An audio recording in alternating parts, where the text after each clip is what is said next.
Everyone, my name is भूमिका चौहान। स्वागत है आप सभी का इंग्लिश क्लास में। आज की क्लास के अंदर बच्चों मैं आपको करवाने वाली हूँ अनसीन पैसेज। जी हाँ, आप सभी बच्चे ये बात बहुत अच्छे से जानते हैं कि अब mega Vedantu scholarship admission test जो है दैट इज MVSAT अब ऑनलाइन हो गया है बच्चों। और ये क्यों? क्योंकि आप लोगों की बढ़ती हुई डिमांड पर बहुत सारे बच्चे ऐसे थे जो रेगुलरली ये बोल रहे थे कि मैम हम लोगों का सेंटर बहुत दूर है, लाइक 400-500 किलोमीटर्स दूर है, so it's not possible for us कि हम जा सके और एग्जाम दे सके। सो दैट्स व्हाई आपने बोला और हमने डिलीवर किया। MVSAT is now online. आप 21 अक्टूबर से 28 अक्टूबर तक इजीली अपना घर बैठे ऑनलाइन ये वाला एग्जाम दे सकते हो। और आप सब जानते हो कि अगर आप ये एग्जाम देते हो तो आपको मौका मिलता है कि आप 2.5 लाख बच्चों के बीच में अपना रैंक जान सकते हो। आपको मौका मिलता है 100% तक का स्कॉलरशिप जीतने का आपके MVSAT के स्कोर पर बेस्ड। उसके बाद आपको एक ऐसा मार्कशीट देते हैं बच्चों जिसके अंदर कंप्लीट एनालिसिस होता है। वो बताएंगे यार तुमने कहां कहां गलती की, जो तुम्हारा MVSAT का स्कोर रहेगा उसके अकॉर्डिंग, और जो भी तुम्हारी गलती है उसको तुम सुधार कैसे सकते हो। समझ में आ रहा है? तो ये सब चीजें वो आप लोगों को सिखाएंगे, उस मार्कशीट के अंदर बताएंगे। अब जब वो लोग वो बात बताएंगे तो अब कोई तो गाइड करने वाला होना चाहिए, तो आपको काउंसलिंग भी मिलता है, आपको 1-on-1 प्रॉपर काउंसलिंग मिलता है। और अगर आप एग्जाम देते हो और आप रैंकर्स में आ जाते हो तो आपको फुल्ली पेड इंटरनेशनल ट्रिप मिल सकता है। AI वर्कशॉप मिलेगा पुलकित सर के साथ, लैपटॉप्स, आईफोन, आईपैड, ड्रोन्स जैसी अमेजिंग चीजें मिलने वाली हैं। अभी हर एक टेस्ट देने वाले को जो मैं बोल रही थी कि इस तरीके के 2 मार्कशीट्स दिए जाएंगे, जिसमें एक मार्कशीट के अंदर आपके लर्निंग स्टाइल का रिपोर्ट होगा और दूसरे वाले मार्कशीट के अंदर बेटा आप लोगों के कॉग्निटिव स्किल्स का रिपोर्ट होगा।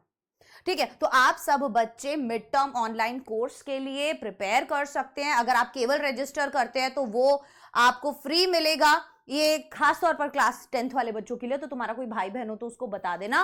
Plus mind maps and revision notes आपको सिर्फ रजिस्टर करने पे मिल जाएंगे। चैप्टर वाइज टेस्ट और PYQs भी केवल आपको रजिस्टर करने पर ही मिल जाएंगे। ठीक है, अब MVSAT के जो रैंकर्स होंगे उन्हें ये सब चीजें बताई जा रही है। साथ ही साथ आपको डाउट सॉल्विंग भी फ्री मिलेगा। ठीक है, तो रात में, सुबह, दोपहर, शाम कभी भी कोई डाउट आता है तुरंत आपके चुटकियों पे होगा। ठीक है, और आपका तुरंत डाउट सॉल्व हो जाएगा, जिससे आपका बहुत ज्यादा टाइम बचेगा। और आप देखोगे कि जब आपके डाउट्स साथ के साथ सॉल्व होने शुरू हो जाते हैं ना, तो आपके मार्क्स में 20-30% इंक्रीमेंट आपको दिखना है। ठीक है, बहुत बढ़िया। चलो, उसके बाद बारी आती है आपका जो भी मार्कशीट वगैरह है उसके अलावा देखो यार 500 मोस्ट इंपॉर्टेंट क्वेश्चंस का। बहुत सी बार बच्चे ये बोलते हैं कि जब आपकी पढ़ाई सही तरीके से ना हो रही हो ना, आपको पता ही ना हो क्या इंपॉर्टेंट है क्या इंपॉर्टेंट नहीं है, उस टाइम पर काम आती है ये 500 मोस्ट इंपॉर्टेंट क्वेश्चंस वाली और एक्सक्लूसिव टॉपर्स हैंडबुक, जिसको अगर आप पाते हैं तो आप लोगों को एक अलग ही एज मिल जाएगा। लाइक एक आपको ऐसा लगेगा कि यार मेरी शायद स्ट्रैटेजी में या मेरी प्लानिंग में या मेरी चीजों में ना बहुत बस इसी एक चीज की कमी थी, मतलब एक पुश मिल जाएगा आपको, ये किक स्टार्ट होगा जो आपकी पढ़ाई में 4 चांद लगा देगा। ठीक है, बहुत टाइम बचाती हैं बेटा ये चीजें। 1-on-1 काउंसलिंग, आपको बेस्ट मेंटोरशिप मिलेगी यहाँ पर बेस्ट टीचर्स से। ठीक है, अब आपका ये जो प्रॉपर है इसका स्क्रीनशॉट ले लीजिए। टेस्ट कब होगा? ऑब्जेक्टिव टाइप होगा। 7 to 10th वाले बच्चों के लिए कोई नेगेटिव मार्किंग नहीं है। 11-12 JEE नीट वाले बच्चों के लिए नेगेटिव मार्किंग है। आप लोगों का मार्क्स जो है इस तरीके से डिस्ट्रीब्यूटेड है, इतने नंबर ऑफ क्वेश्चंस आपसे पूछे जाएंगे और आप लोगों का जो रिजल्ट है वो 1 नवंबर से पहले या 1 नवंबर को दे दिया जाएगा। आपको अभी के अभी वीडियो के डिस्क्रिप्शन में mvsat.vedantu.com डाला हुआ है हमने लिंक, उस पर क्लिक करके रजिस्टर करना है। तो ये बिल्कुल फ्री की चीजें हैं, आपको सिर्फ रजिस्टर करना है और फिर टेस्ट देना है। केवल रजिस्टर करोगे तो भी चीजें मिलेंगी और टेस्ट दोगे, रैंक आ गया तो भी चीजें मिलेंगी। ठीक है, तो बढ़िया अपॉर्चुनिटी है। मैं चाहती हूँ कि सभी बच्चे जो है इसका फायदा उठाए। अभी ग्रामर वाला सेगमेंट जो है वो हम ऑलरेडी लास्ट क्लास के अंदर कर चुके थे, लेकिन आज मैं आप लोगों को करवाने वाली हूँ बेटा अनसीन पैसेज। ठीक है, मजेदार होने वाली आज की क्लास, बिल्कुल भी मिस मत कीजिएगा। सारे के सारे सैंपल पेपर वाले क्वेश्चंस और प्रीवियस ईयर पेपर वाले क्वेश्चंस भी हम आज की क्लास के अंदर लगाने वाले हैं। अनसीन पैसेज आपके सामने है, लेकिन अनसीन पैसेज जब भी हमें सॉल्व करना होता है तो कुछ 2 से 3 चीजें हैं जो हमें ऑब्वियसली हमेशा ध्यान रखनी चाहिए। अनसीन पैसेज, सबसे पहली चीज देखो यार, अनसीन पैसेज अच्छे खासे नंबर का आता है। ठीक है,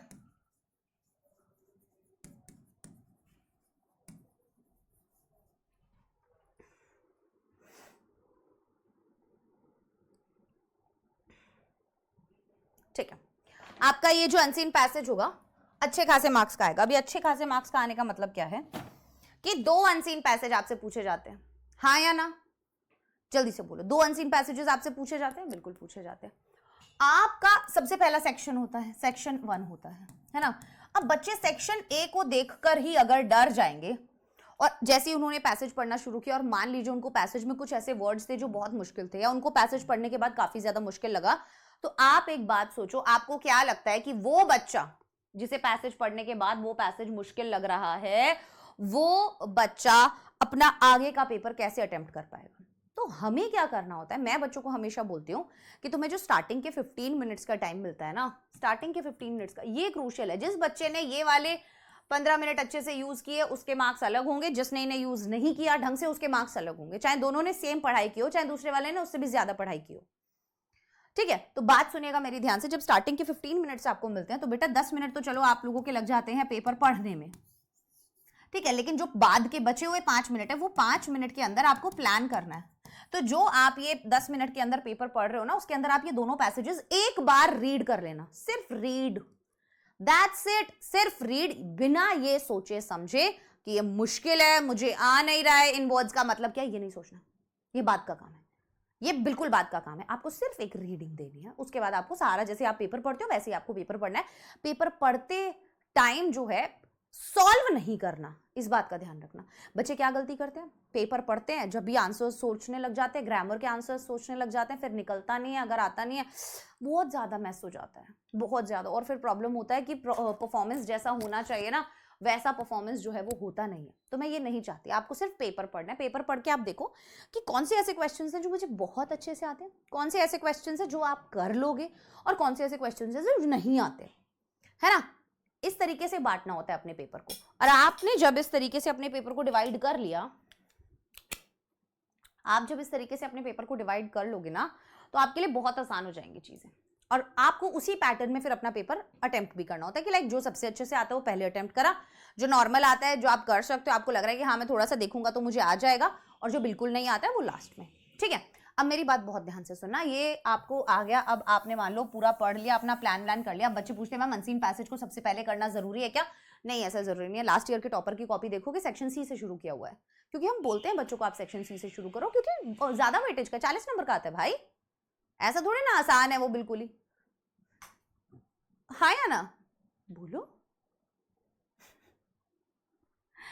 चलो कोई बात नहीं, तुम बच्चे भी ना ध्यान से सुनो मेरी बात। आपको अब जब अनसीन पैसेज आ गया है करने के लिए, ठीक है, चाहे आपने पहले किया चाहे बाद में किया फर्क नहीं पड़ता, एक बार आप रीड लगा चुके हो, एक बार आप रीडिंग कर चुके हो, है ना, स्टार्टिंग के 10 मिनट्स 15 मिनट्स के अंदर। अब दूसरी रीडिंग कैसी करनी है? देखो दो तरीके से हो सकती है। या तो हमारा जो मेन एम होना चाहिए ना, वो सिर्फ इतना सा होना चाहिए कि जी मेरा जो फोकस है वो है आंसर्स को ढूंढने पर। किस पर है मेरा फोकस? आंसर्स को ढूंढने पर। ठीक है, तो मैं सोलली उस पर ही फोकस करूंगा और मैं बहुत ज्यादा टाइम अपना पैसेज पढ़ने में नहीं बिताऊंगा, है ना। और यही मुझे लगता है सबका होना चाहिए। तो बहुत सी बार पैसेज इजी आ जाता है, बहुत सी बार पैसेज टफ भी आता है, हमें नहीं पता हमारे एग्जाम में पैसेज कैसा आ जाएगा। तो हम क्या करेंगे, हम उसको एक स्टैंडर्ड तरीके से फॉलो करेंगे। ठीक है, एक बार हम ऑलरेडी पढ़ चुके हैं, अब हम क्या करेंगे, अब हम जब क्वेश्चंस पर पहले जाएंगे, दोबारा से अब हम पैसेज नहीं पढ़ेंगे, अब हम पहले पढ़ेंगे क्वेश्चंस को। और हम जब क्वेश्चन को पढ़ेंगे तो जब बोला जाता है, हर एक इंसान ये तो बोल देता है कि रीड क्वेश्चंस फर्स्ट, लेकिन कैसे रीड करना होता है वो भी तो जरूरी है ना। ऐसा नहीं है कि पैसेज बिना पढ़े पूरा काम चल जाता है, ऐसा नहीं होता है, हमेशा सारी ट्रिक्स अप्लाई हो जाए ऐसा नहीं होता है। पैसेज कैसा भी आ सकता है, अनसीन है वो, ठीक है। रीड क्वेश्चंस फर्स्ट, ये बात आप सबको बोली जाती है। कितने बच्चों को पता है कि ये बात सबको बोली जाती है कि पहले क्वेश्चंस पढ़ो। लेकिन क्वेश्चंस जब आप पढ़ रहे हो तो उस दौरान आपको पहला पॉइंट क्या करना रहता है, उस दौरान आपको उस क्वेश्चन के अंदर कुछ कीवर्ड्स ढूंढने जो आप अपने पैसेज में ढूंढोगे। क्वेश्चन का क्या कीवर्ड है, वो क्या पूछ रहा है, और क्वेश्चन को बहुत ध्यान से पढ़ोगे और ये देखोगे उसमें नॉट वगैरह जैसी चीजें तो नहीं लिखी हुई। हम अक्सर गलतियां करते हैं यहाँ पर, हम लगता है नॉर्मल सीधा सवाल पूछा हुआ है बट उसमें नॉट डाला रहता है और फिर हम वहां पर गलती कर देते हैं। मैंने खुद ऐसी गलती करी, अभी 1-2 कॉम्पिटिटिव एग्जाम्स दिए थे तब, सिर्फ जल्दबाजी के चक्कर में, क्योंकि वो OMR शीट भी भरनी रहती थी and I do not have that much of practice OMR sheet का, है ना। तो आप क्या कर रहे हो, आप कीवर्ड्स उसमें से उठा रहे हो और अंदर आप कूद जाते हो पैसेज पे। अब अक्सर ऐसा होता है कि भाई पहले सवाल का जवाब स्टार्टिंग में, फिर दूसरे का, फिर तीसरे का, फिर चौथे का, फिर पांचवे का, इस तरीके से मिल जाता है। लेकिन यार जरूरी नहीं है हर बार ऐसा ही हो। 95% केसेस में ऐसा हो जाता है, 98% बोल लो तुम, ठीक है। बहुत सी बार ऐसा नहीं भी होता। हमें दोनों सिचुएशंस के लिए रेडी रहना है। तो हमें दोनों सिचुएशंस के लिए कैसे रेडी रहेंगे? हम स्टार्टिंग तो स्टार्ट से ही करेंगे, ठीक है। ढूंढना उस वर्ड को हम शुरू से ही शुरू करेंगे। और वो वर्ड मान लीजिए, अब देखो, on the basis of the reading of passage answer the following questions in 30 to 40 words। Sample paper का आपका क्वेश्चन है, कहता है what does cleanliness gift us with, कि cleanliness जो है वो हमें क्या क्या फायदा देती है, इट्स लाइक उसके क्या फायदे हैं, क्या ब्लेसिंग्स हैं। सो हमें देखना है cleanliness gift us with। तो जरूरी नहीं है, वही मैं बोल रही हूँ, बच्चा ना अक्सर कंफ्यूज हो जाता है। जो भी कीवर्ड आप उठा रहे हो ना, आप देखो उस कीवर्ड का मतलब क्या है। हो सकता है उससे मिलता जुलता कोई वर्ड आपको पैसेज में हो, है ना। मैं बच्चों को बोल रही थी कि ना यार देखो, मुझे ना अपने बर्थडे पे ना पिंक कलर का ड्रेस पहनना था, तो मैं मन में पहले ही लेके गई कि मुझे पिंक कलर का ड्रेस पहनना है। और मैं वहां जाके दुकान में घुसी और मेरा दिमाग जो है फिर वो क्या करता है, मेरा दिमाग जो है वो फिर हर एक पिंक कलर की चीज को ही देखने लग जाता है। मेरी मम्मी कहती थी कि ना जैसे हम गाड़ी ली पहली बार, तो हम किसी भी गाड़ी को लेने का सोचते थे, तो हमें ऐसा लगता था कि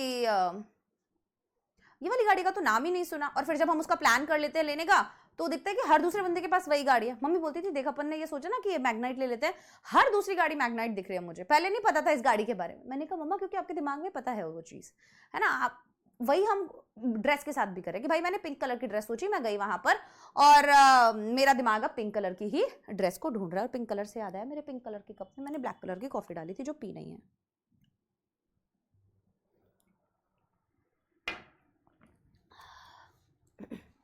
इतनी अजीब चीज है ना ये कॉफी, भाई कड़वी लगती है पर फिर भी अच्छी लगती है मुझे तो। अब है ना, ऐसा नहीं हो सकता कि भाई कोई एक एग्जैक्ट पिंक ही कलर पे मेरा दिमाग जाएगा। मान लो मैंने सोचा था बेबी पिंक, बट मुझे कोई और दूसरे कलर का ही पिंक पसंद आ गया, है ना। मुझे मजेंटा पसंद आ गया, मुझे रानी पिंक पसंद आ गया।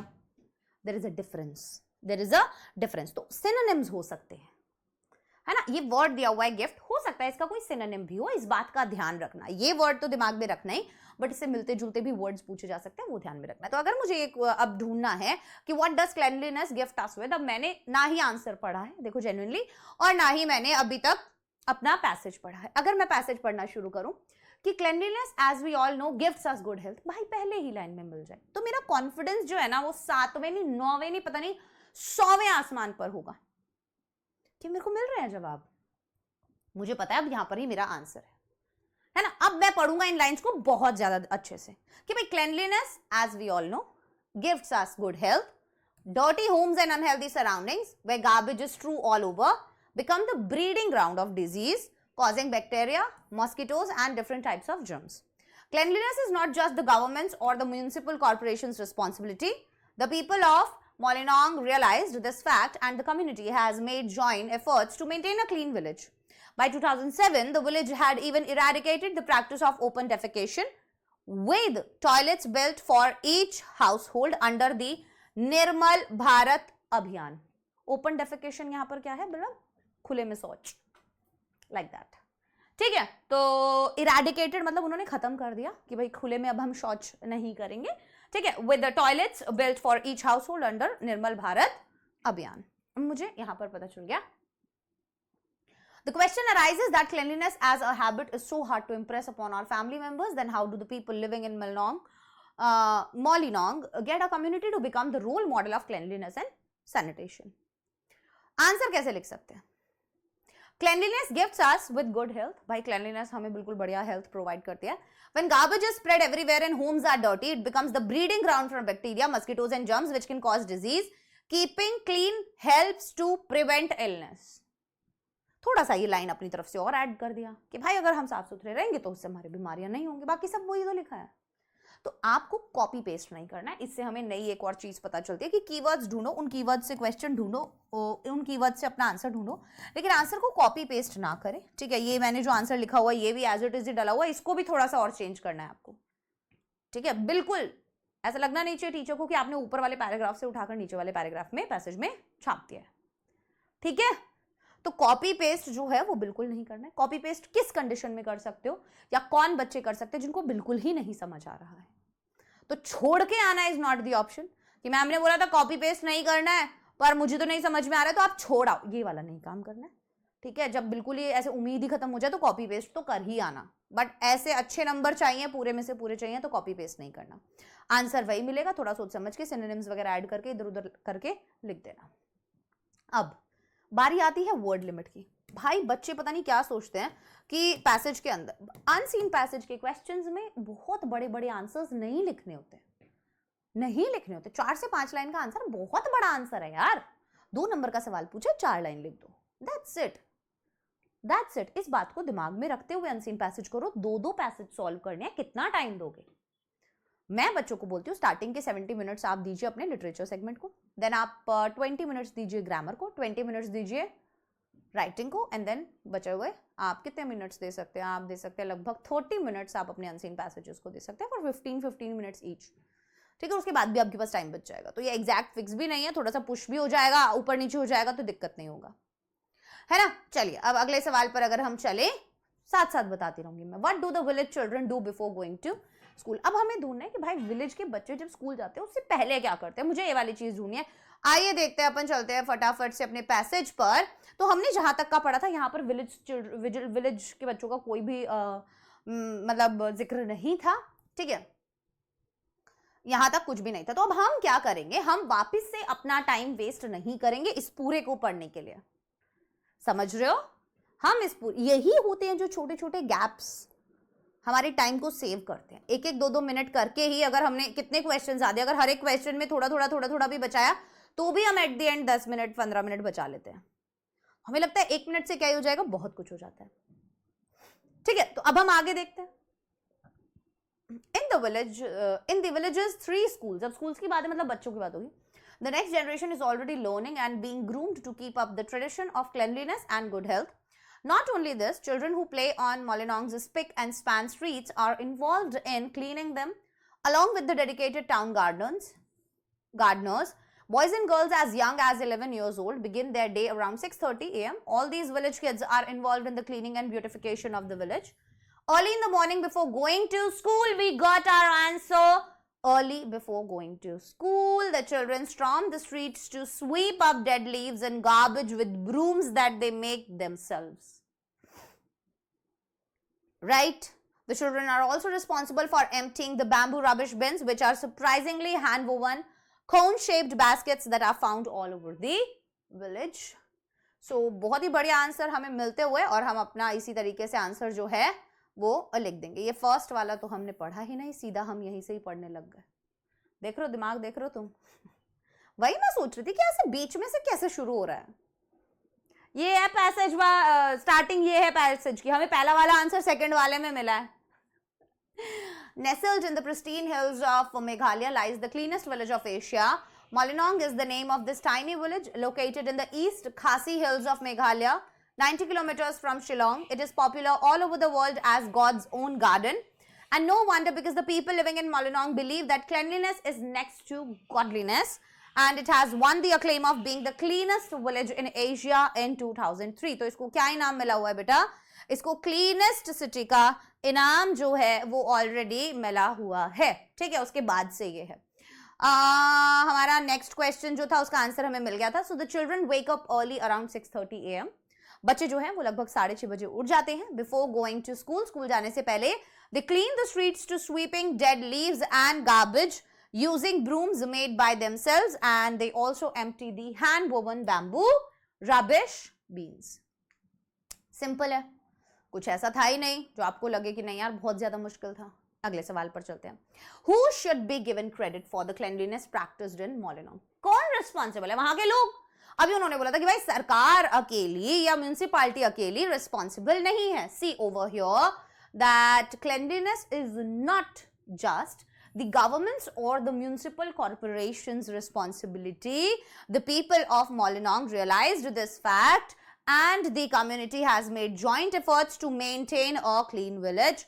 और पूरी कम्युनिटी ने एक साथ हाथ मिलाए हैं ताकि वो मतलब मेंटेन हो सके एक साफ सुथरा विलेज। एंड बाय 2007 और 2007 तक the village had even eradicated the practice of open defecation and toilets built for each household under the निर्मल भारत। तो पहली बात तो उन्होंने बोला ये रिस्पॉन्सिबल नहीं है, लोग बाग जो है यहाँ पे वो ही इस चीज का ध्यान रखते हैं, ठीक है ना?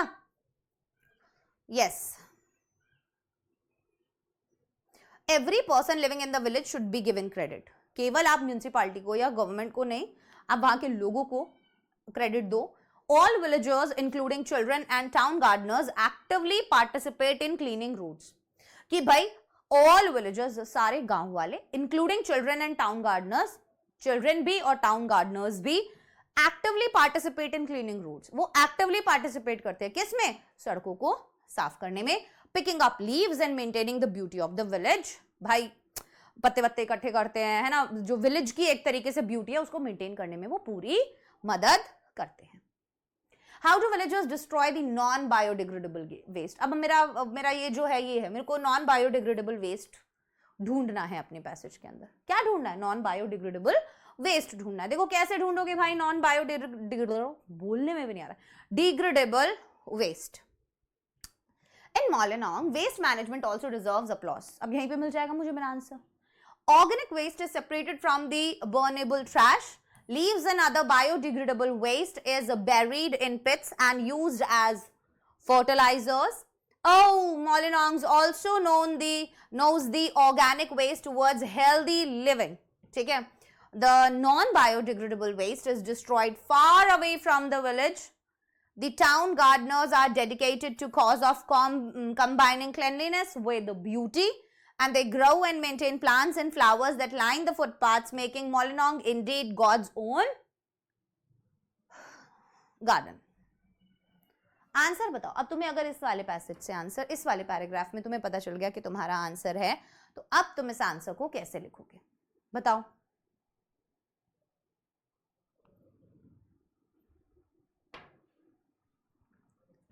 जल्दी से बताओ,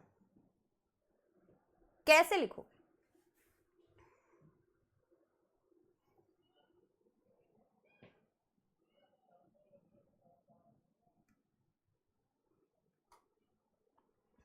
ठीक है, 1 मिनट बेटा।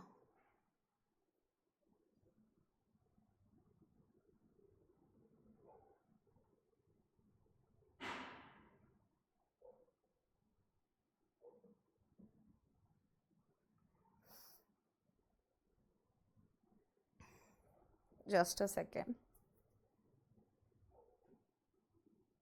ठीक, तो अब हमें यहाँ पर मिल गया कि भाई इनका जो बायोडिग्रेडेबल वेस्ट मैनेजमेंट का सिस्टम है वो भी काफी अलग है।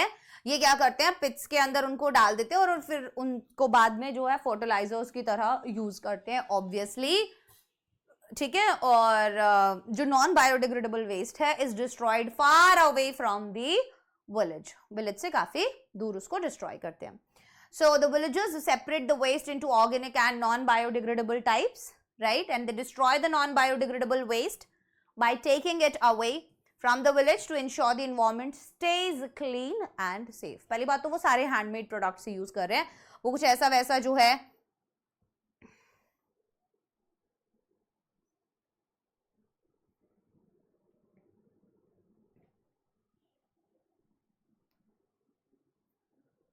ठीक है। या चलिए आगे बढ़ जाते हैं।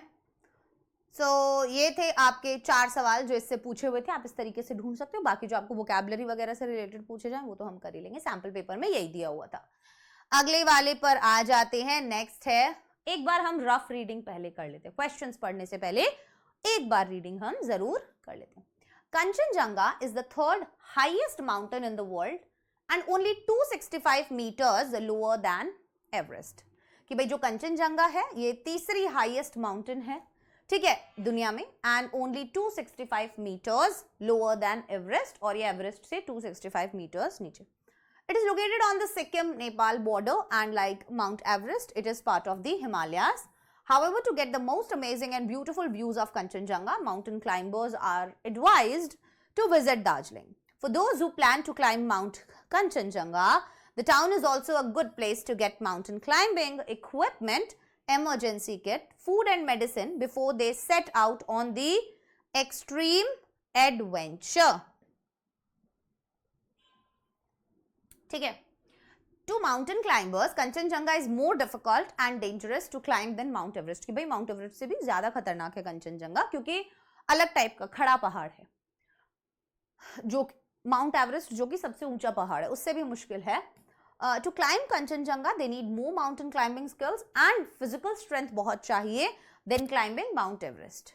So the slopes are steeper and there are more dangerous snowstorms and avalanches than on Mount Everest. तो यहाँ का भाई, यहाँ का मौसम भी बहुत खराब रहता है, वो वाला सीन बता रहे. बहुत तूफान आते हैं, बहुत avalanches, क्या बर्फ के तूफान आते हैं. So बर्फ टूट टूट के गिरती है ना जैसे वो. Besides, the paths up to the summit are less known to climbers than those of the Everest. और भाई एवरेस्ट का रास्ता लोगों को पता है, एवरेस्ट पे ऊपर जाने तक का रास्ता लोगों को पता है, बट कंचनजंगा पर नहीं पता, क्योंकि बहुत लोग माउंट एवरेस्ट चढ़ने का ट्राई कर चुके हैं. सो 1 in every 4 climbers has died.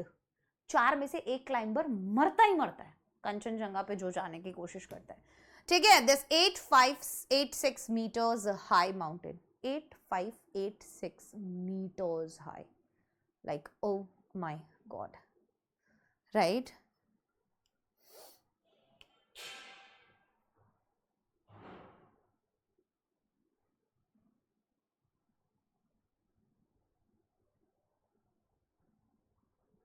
एक second.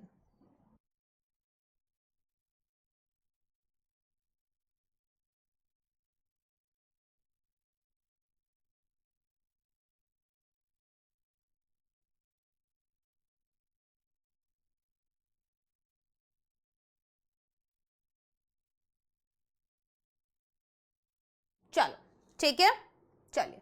This makes it most dangerous mountain to climb. और इसी की वजह से क्या हो जाता है, ये बहुत ज्यादा डेंजरस हो जाता है माउंटेन क्लाइंब करने के लिए. The first attempt to climb the mountain was made by a Swiss expedition in 1905, but they were pushed back by an avalanche which killed 1 climber and 3 porters, जिसने 1 क्लाइंबर और 3 porters को मार दिया था. After that first expedition, और उस first expedition के बाद several other expedition teams raised their lives, right, trying to risked their lives, raised क्या होता है, risked their lives trying to reach the summit. Many of them were killed in an avalanche or died after falling off a cliff. या तो मर ही गए फिर Cliff से गिर के. ठीक है. Some of them simply disappeared in snowstorms. For 50 years, climbers challenged dangerous slopes and were faced with dangerous snowstorms, strong winds and avalanches. No one was successful in getting to the peak. लेकिन peak तक आप सोचो कि कोई भी पहुंच नहीं पाया था.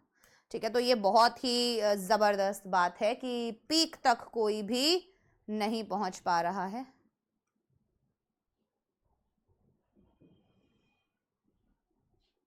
ठीक है.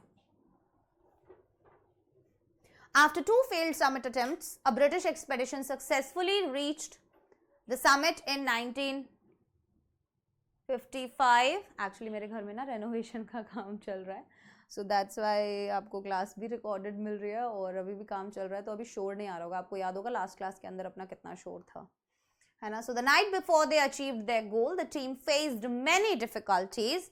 Heavy snowfalls and strong winds hit and destroyed their tents. As if things were not bad enough, the next morning a small avalanche hit their base camp. तो वो base camp को उसने टक्कर मारी. Some of their equipments and emergency kit like sunglasses, ropes, cameras, headlamps and medicine disappeared in the avalanche. और ये सब चीजें तो भाई खो ही गई. तो अब तो चढ़ना जो है वो और भी ज्यादा मुश्किल हो गया था, है ना.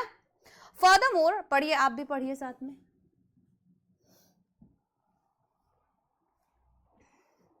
Furthermore, some of them either got sick or lost their physical strength. A few of them thought they could not put up with the extreme nightmares. भाई बहुत भयंकर nightmares आते हैं वहाँ पे, है ना. And wanted to give up the expedition.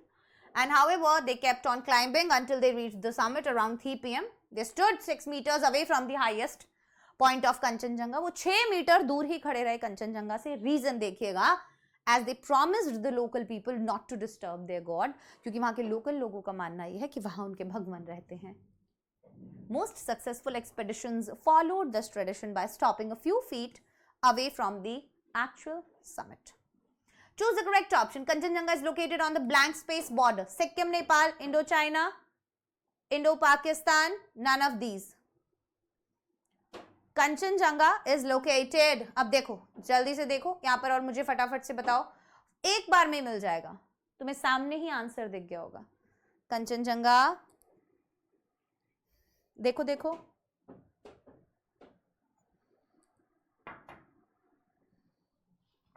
yes, Sikkim, Nepal border. Answer, Sikkim, Nepal border. Next one. The first attempt to climb the mountain was made by a or an expedition. First attempt किसने किया था? उसके बाद से पढ़ेंगे. To get the most beautiful, for those plan to climb, good place to climb, emergency food. नहीं है ना यहाँ पर? नहीं है. आगे सोचिए सोचिए, देखिए क्या दिख रहा है यहाँ पर कहीं पर भी? नहीं. देखिए, Swiss expedition, the first attempt मिल गया. The first attempt to climb the mountain was made by Swiss expedition in 1905. Yes, पहुंच जाइए. Yep. Next question. A British expedition successfully reached the summit in. देखते हैं अभी, और मिल जाएगा. ब्रिटिश एक्सपेडिशन ढूंढो.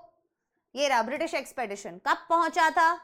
कब पहुंचा? 1955 में. So do we have that option?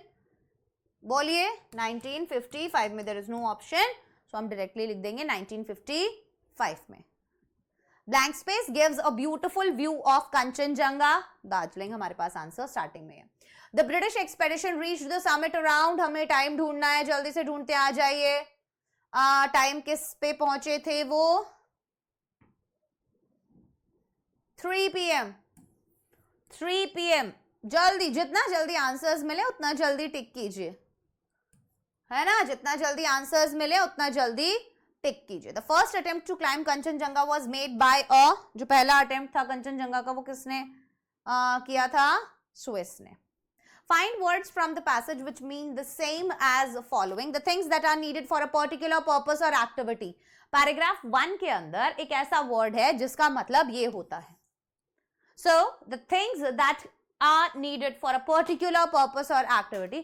किसी एक पर्टिकुलर पर्पस और एक्टिविटी के लिए जो चीजें चाहिए होती हैं, पैराग्राफ 1 में ही आंसर है. बताइए, क्या आपको यहां पर दिख रहा है? देखो आवाज आ रही है ना पीछे.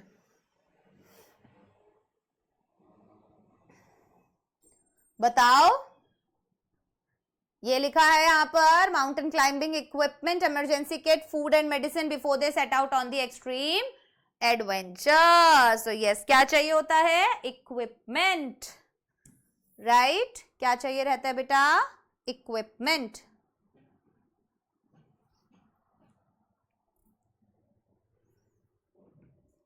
एक मिनट.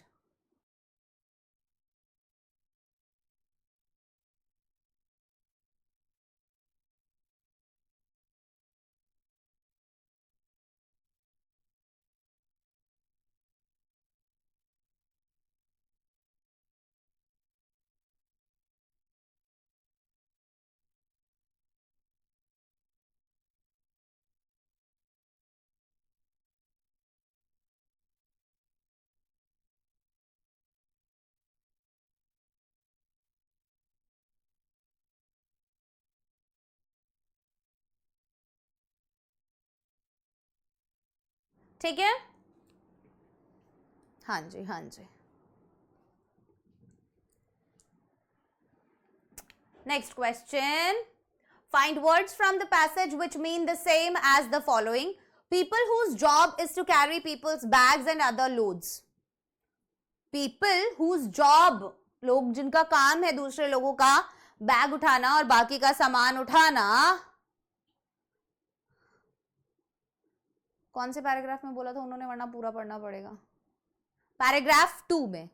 जल्दी से ढूंढो, पैराग्राफ 2 में दिया है तो. यस, बताइए. Dangerous to climb, they need mountain climbing skills and physical strength. Then climbing mountains. Slopes are steeper and more dangerous. Avalanches besides the path up the summit are less known to climbers than those of the Everest. or 1 in every 4 climbers has died climbing in 8586. This makes it more difficult. सोचो. Porter, very good. They were pushed back by an avalanche which killed 1 climber. Just a minute.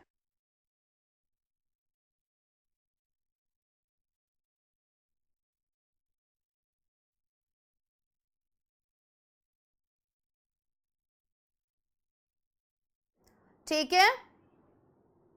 So Potters, after that first expedition, several other expedition teams risked their lives trying to reach the summit.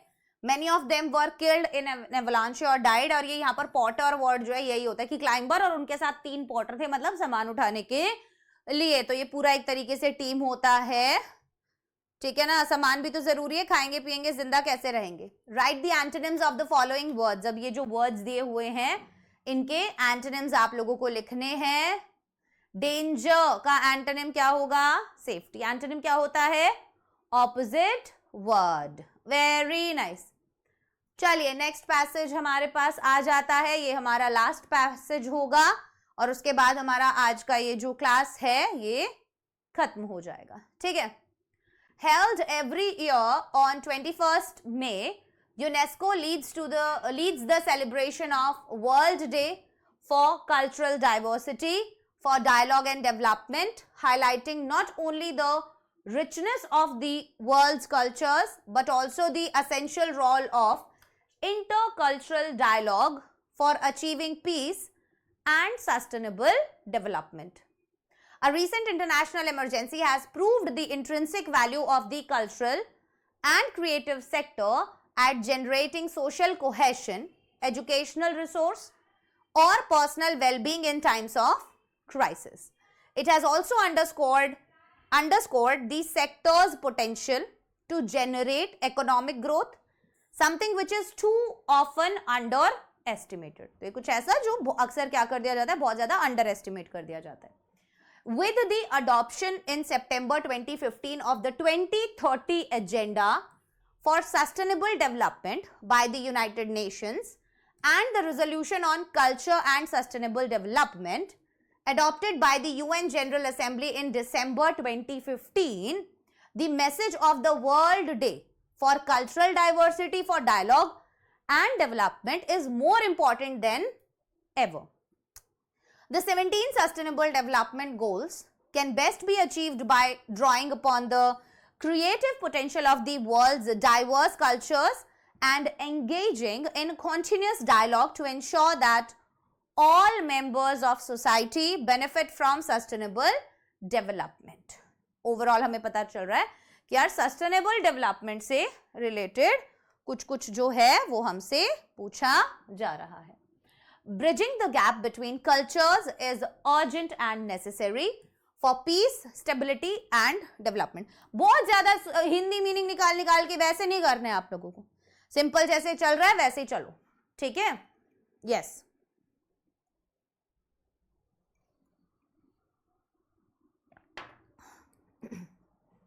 So bridging the gap between cultures is urgent. भाई ये gap जो है cultures के बीच में ये कम करना जरूरी है. And necessary for piece, stability and development. और ये पीस, स्टेबिलिटी और डेवलपमेंट के लिए भी जरूरी है. Cultural diversity is a driving force of development. और ये कल्चरल डाइवर्सिटी क्या है? ड्राइविंग फोर्स है, राइट, डेवलपमेंट का. Not only with respect to economic growth but also as a means of leading a more fulfilling intellectual, emotional, moral and spiritual life. This is captured in the culture conventions which provide a solid basis for the promotion of cultural diversity. Cultural diversity is thus an asset that is indispensable for poverty reduction and the achievement of sustainable development. देखा, development obviously sustainable होना चाहिए, है ना, कि भाई लंबे समय तक हो पाए. ऐसा नहीं ना कि हम डेवलपमेंट करते जा रहे हैं और बाकी चीजों को विनाश करते जा रहे हैं, खत्म करते जा रहे हैं, डिस्ट्रॉय करते जा रहे हैं, right. So in 2001 UNESCO adopted the universal declaration on cultural diversity. Next, in December 2002 the UN general assembly in its resolution 57/249 declared. क्या डिक्लेयर किया भाई? क्या डिक्लेयर करा था बताओ?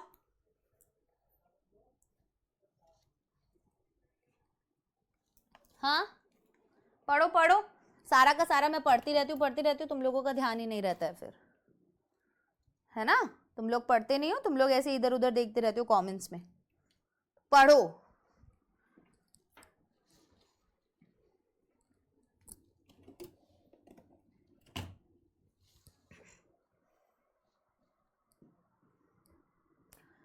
And in declared May 21st to be the World Day for Cultural Diversity for Dialogue and Development, and in 2015 the second committee of the UN General Assembly unanimously adopted the resolution on culture and sustainable development, affirming culture's contribution to the 3 dimensions of sustainable development, acknowledging further the natural and cultural diversity of the world, and recognizing that cultures and civilizations can contribute to and are crucial enablers of sustainable development.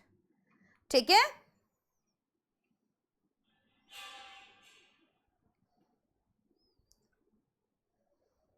Hello, मुझे लगा mic बंद ही है, मैं record कर रही हूँ, हो जाता है मेरे साथ ये बहुत सी बार. So the day provides us with an opportunity to deepen and understand our understanding of the values of cultural diversity and to achieve the goals of the UNESCO Convention on the Protection and Promotion of the Diversity of Cultural Expressions, adopted on 20 October 2005. Question number 1. Based on the reading and understanding of the above passage, है ना, list 2 points to describe the purpose of UNESCO leading the celebration of World Day for Cultural Diversity for Dialogue and Development. तो ये पूरा जो दिया हुआ है कि वर्ल्ड डे मनाया जाएगा फॉर कल्चरल डाइवर्सिटी के लिए, फॉर डायलॉग एंड डेवलपमेंट. ठीक है, अभी 2 पॉइंट्स बताने हैं पर्पस के. बताइए कहां से आपको, क्या आपको फर्स्ट वाले से मिल जाएगा purpose? Held every year on 21st May, UNESCO leads the celebration of World Day for Cultural Diversity for Dialogue and Development, highlighting not only the richness, पहली चीज ये क्या करता है कि भाई हमारे कल्चर्स कितने रिच हैं वो बताता है, but also the essential role of intercultural dialogue. भाई एक कल्चर का दूसरे कल्चर से भी जोड़ होना बहुत ज्यादा जरूरी है, एक कल्चर दूसरे कल्चर को समझे वो बहुत ज्यादा जरूरी है for achieving peace and sustainable development, है ना? किस चीज के लिए? ताकि शांति बनी रहे. एक मिनट भाई, दिवाली है.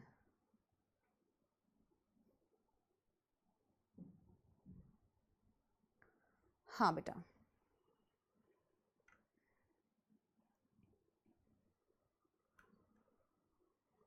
और मैं अभी ना एक बहुत इंपॉर्टेंट चीज भी आप लोगों के साथ शेयर करना चाहूंगी, क्योंकि अब दिवाली आ रही है और मुझे पता है. ठीक है,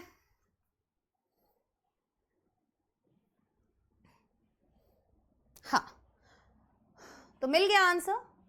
कहाँ है आंसर? ये रहा स्टार्टिंग में ही कि भाई highlighting not only the richness of the world's cultures, कि भाई ये जो है काम कर रहा है कि हाईलाइट कर रहा है कि भाई अलग अलग कल्चर्स के अंदर क्या क्या खूबियां हैं. खाबियां क्या होता है? खामियां होता है बेशक. खाबियां क्या होता है भूमिका? मेरा भी मन नहीं कर रहा है, दिवाली है, पर पढ़ना जरूरी है. और इसी से रिलेटेड बताऊंगी, जैसे मेरा मन नहीं कर रहा है ना अभी पढ़ाने का, बट मैं पढ़ा रही हूँ, वैसे हो सकता है इन छुट्टियों में तुम्हारा भी मन ना करे. तो मैं ये नहीं बोल रही, इंजॉय करो, दिवाली बार बार नहीं आती है, बिल्कुल मजे करो, कोई प्रॉब्लम नहीं है, बट दिन में हार्डली 1 घंटा, मतलब 1-1.5 घंटा निकालो, और वो भी या तो अर्ली मॉर्निंग निकाल लो या लेट में रात में सब बना बनू के सो जाए तब, या दिन में जैसे तैसे करके 1 घंटा निकालो. 1 घंटा तो निकाल लो. फिर पता है क्या होता है कि अभी जैसे एक कई दिन की छुट्टी हो जाती है बच्चों की, तो है ना, बच्चों की तो हफ्ते 10 दिन की छुट्टी हो जाती है दिवाली की, तो वो क्या करते हैं फिर वो हफ्ते 10 दिन तक मतलब वो काफ़ी अपना लॉस कर देते हैं, और फिर छुट्टियों के बाद जाते हैं वहाँ पे, फिर पढ़ने का मन नहीं करता. तो मैं ये कह ही नहीं रही कि तुमको बहुत बहुत देर पढ़ना, नहीं नहीं नहीं, तुम बस 1 घंटा निकाल लो, और वो 1 घंटा भी वो उन चीज़ों में जो तुमने पहले पढ़ी हुई हैं. बस कुछ नया पढ़ने की कोशिश करके अपने आप को बर्डन फील कराना और मूड स्पॉइल करने की ज़रूरत ही नहीं है. सिर्फ वो पढ़ो जो तुमने ऑलरेडी पहले पढ़ा हुआ है, उसको रिवाइज कर लो डेली 1 घंटा. इजी भी रहेगा, तुम्हारे दिमाग पे इतना जोर भी नहीं पड़ेगा, रिविजन भी बढ़िया हो जाएगा, है ना। तो तुमको ऐसा भी नहीं लगेगा कि मैं क्यों पढ़ने बैठ रहा हूँ, नहीं वो वाला फीलिंग भी नहीं आएगा, और बढ़िया है यार, अच्छा मस्त आ जाएगा एकदम। ठीक है, तो ये अगर चाहो तो तुम कर सकते हो, बाकी देखो यार तुम्हारी मर्जी है, ऑब्वियसली मैं कौन होती हूँ कुछ बोलने वाली। yes, so highlighting the richness of the world's cultures पहला, and emphasizing the essential role of intercultural dialogue in achieving peace and sustainable development। क्या चीज अचीव करने में? पीस और सस्टेनेबल डेवलपमेंट अचीव करने में, इस पे जोर देते हैं। Select the option that corresponds to the meaning of the following sentence from para. The recent international emergency has proved the intrinsic value of the culture and creative sector at generating social cohesion, educational resource और personal well-being in times of crisis। एक number का ही सवाल दिया हुआ है, तो कह रहे हैं हमें ऑप्शंस जो है सेलेक्ट करने हैं जो कॉरेस्पॉन्ड करता है to the meaning of the following sentence from para. अब ये इस सेंटेंस, ये इस पैरा में से ये सेंटेंस उठाया गया है और इसका कॉरेस्पॉन्डिंग हमें आंसर ढूंढना है। ऑप्शन नंबर ए है द रियल वर्थ ऑफ, तो यहां पर क्या कह रहे हैं, रीसेंट इंटरनेशनल इमरजेंसी जो है उसने प्रूव किया the intrinsic value of the cultural and creative sector. क्या प्रूव किया? क्या प्रूव किया बेटा? कल्चरल और क्रिएटिव सेक्टर का इंट्रिंसिक वैल्यू प्रूव किया, कि बहुत ज्यादा जरूरी है। At generating social cohesion, educational resources, ये क्या जनरेट करते हैं? सोशल कोहेशन, एजुकेशनल रिसोर्स और personal wellbeing in times of crisis. Right, बिल्कुल right.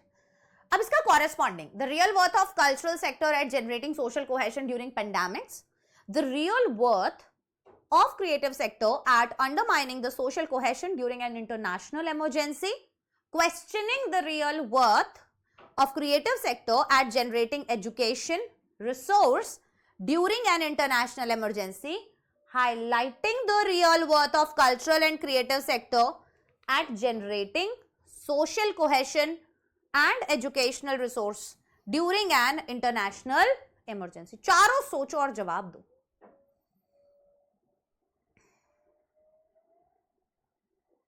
Obviously option number D, highlighting the real worth of cultural and creative sector at generating social cohesion and during an international emergency। बढ़िया, option number D, based on your reading of the passage, examine in about 40 words how sustainable development goals can be achieved। तो आपको लगभग 50 शब्दों में बताना है, कि 40 शब्दों में बताना है कि कैसे सस्टेनेबल डेवलपमेंट के जो गोल्स हैं वो अचीव किए जा सकते हैं।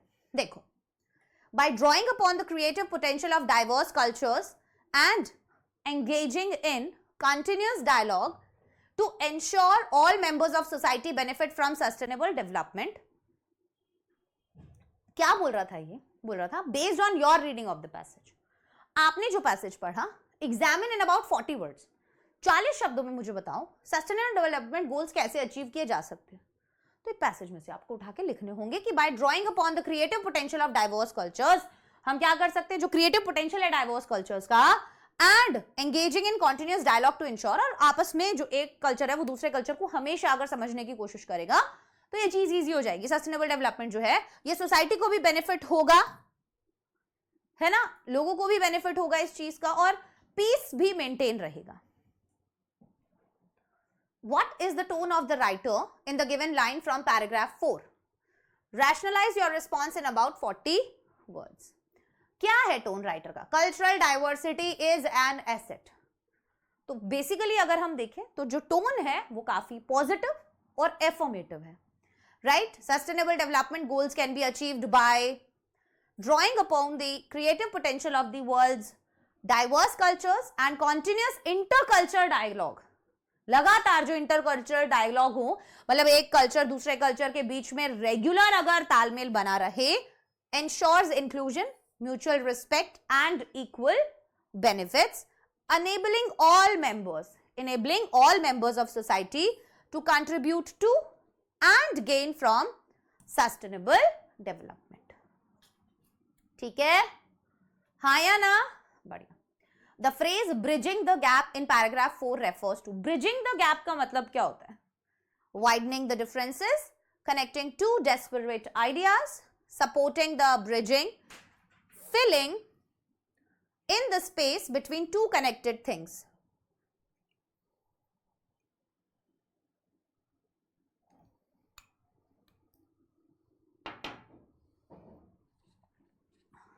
बताओ.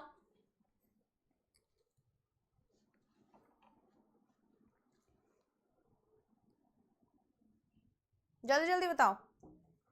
बताया था मैंने तुम्हें.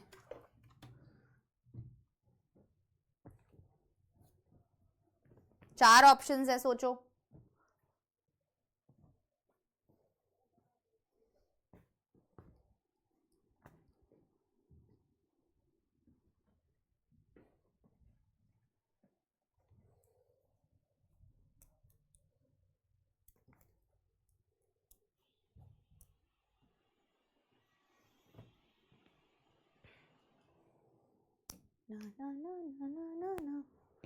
नहीं पता चल रहा? नहीं समझ में आ रहा क्या? गैप कम करना. Yes, connecting to desperate ideas. ठीक है, connecting to desperate ideas. Next question को पढ़िए और जवाब दीजिए. In sets A to E below, identify two sets of synonyms: richness and poverty, intellectual and moral, reduction and promotion, essential and intrinsic, urgent and crucial. So options है A and C. Synonyms बताने हैं दो set of B and E, D and E या B and D. Synonyms क्या होते हैं? Same word, जिन दोनों का मतलब बिल्कुल सेम होगा वो आप बताएंगे. दिख रहा है पूरा क्वेश्चन अच्छे से? दिख रहा है ना? बढ़िया.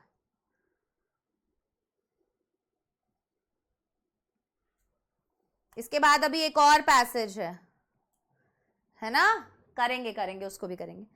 इन sets A to E. Yes, option number D, that is B and D में आप देखो इंटेलेक्चुअल एंड मोरल दोनों ही सिनोनिम्स हैं, बाकी सब ऑपोजिट्स हैं. राइट?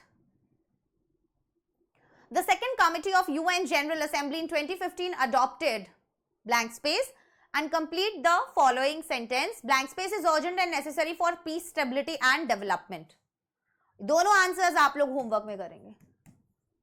अब मैं आपको कराऊंगी पैसेज 3. ये भी बहुत इंपॉर्टेंट है. प्रीवियस ईयर पेपर्स से ही, सैंपल पेपर्स से ही उठाकर ये क्वेश्चंस आपसे किए जा रहे हैं. Unseen passage sample question paper, जो सेकंड पैसेज था, इंग्लिश लैंग्वेज एंड लिटरेचर, ऊपर देख रहे हो आप, लिखा हुआ है प्रॉपर. तो आप ये मत सोचो कि ऐसी कोई भी पैसेज हम कर रहे हैं. इससे हमें पता चल जाता है कि किस लेवल के पैसेजेस वो हमसे एग्जाम में पूछने वाले हैं. तो हमारी प्रैक्टिस भी हम उसी तरीके से करेंगे. चलिए रीड कीजिए अब फटाफट.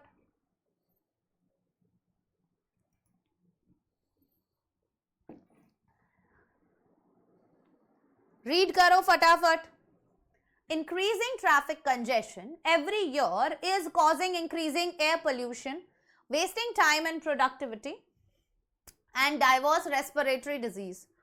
Moreover, the cost of solving or reducing traffic congestion is enormous. ठीक है, traffic jam. However, neglecting the traffic jam problem would increase the social problems among citizens. The number of vehicles has increased considerably in the city in the past 5 years.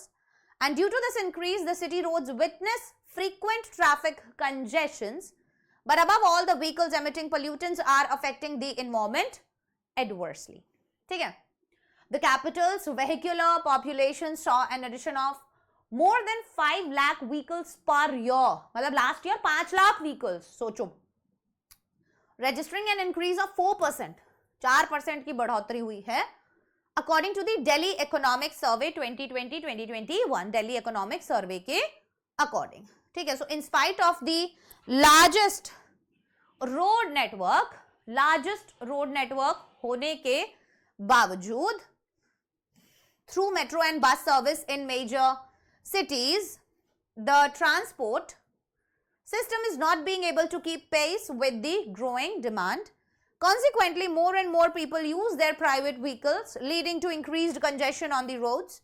And in spite of these challenges, people in India prefer road travel over air and other means of travel. Citizens of Delhi NCR have time and again pondered over the possibilities of how to reduce the traffic congestion in the city, especially during the peak hours. भाई कैसे कम किया जाए, है ना? हमेशा people should use public transport. पहली चीज लोगों को public transport use करना चाहिए. The government must increase the facilities of public transport. सरकार को भी public transport की facilities बढ़ा देनी चाहिए. People should avoid the unnecessary collection of vehicles. लोगों को अननेसेसरी कलेक्शन नहीं करना चाहिए व्हीकल्स का.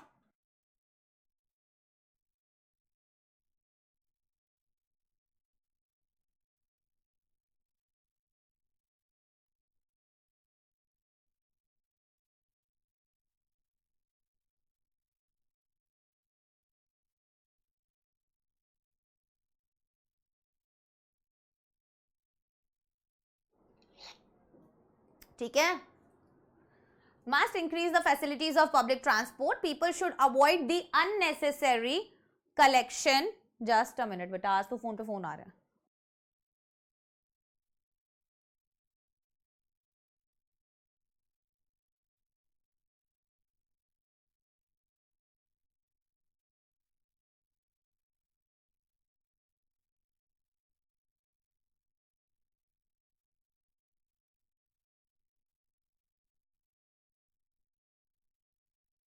ठीक है. So, increase the facilities of public transport. People should avoid the unnecessary collection of vehicles and should use carpool and vehicle sharing. और उन्हें क्या करना चाहिए भाई? कारपूल और व्हीकल शेयरिंग जो है वो यूज करना चाहिए. So, what is required is proper implementation of corrective measures by citizens to get an organized traffic management system. And based on your understanding of the passage, answer the questions given below. अब ध्यान से मेरी बात सुनो कि ये वाला passage अब तुम होमवर्क में करोगे.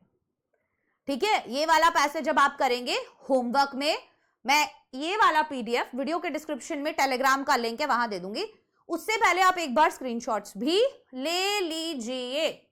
ठीक है, चीटिंग मत करना. मैं क्वेश्चंस के साथ आंसर्स भी हैं इस पीडीएफ में, तो मैं आशा करूंगी कि आप चीटिंग तो नहीं करेंगे, जितने अच्छे बच्चे आप लोग हैं. और उसके बाद अभी तक अगर बच्चों आप लोगों ने MVSAT के लिए लॉगिन नहीं किया है, रजिस्टर नहीं किया है, तो MVSAT अब ऑनलाइन हो गया है. प्लीज जाइए अभी के अभी और रजिस्टर कर लीजिए, क्योंकि अगर आप केवल रजिस्टर करते हो तो भी आपको बहुत सारी चीजें मिल रही हैं, जैसे आपको mind maps, revision notes, mock test वगैरह. और अगर आप टेस्ट ही दे देते हो, है ना, अगर आप टेस्ट दे देते हो और आपका रैंक आ जाता है, तो आप जानते हो कि भाई आप बहुत बहुत सारे प्राइज जीत सकते हो, जो सब मैंने आपको यहां पर बताए थे. तो यार now it is completely up to you कि आप पूरा स्कॉलरशिप जीतना चाहते हो या नहीं, 100% तक का. ठीक है, these are all the things. International trip, prizes, laptops, iPhones, iPads, drones, doubt app वगैरह सब कुछ मिल रहा है भाई इसमें, सब कुछ. ठीक है, तो अभी के अभी जाओ MVSAT में रजिस्टर करो और स्क्रीनशॉट ले लो. ठीक है, उसके बाद मैं क्लास एंड कर दूंगी.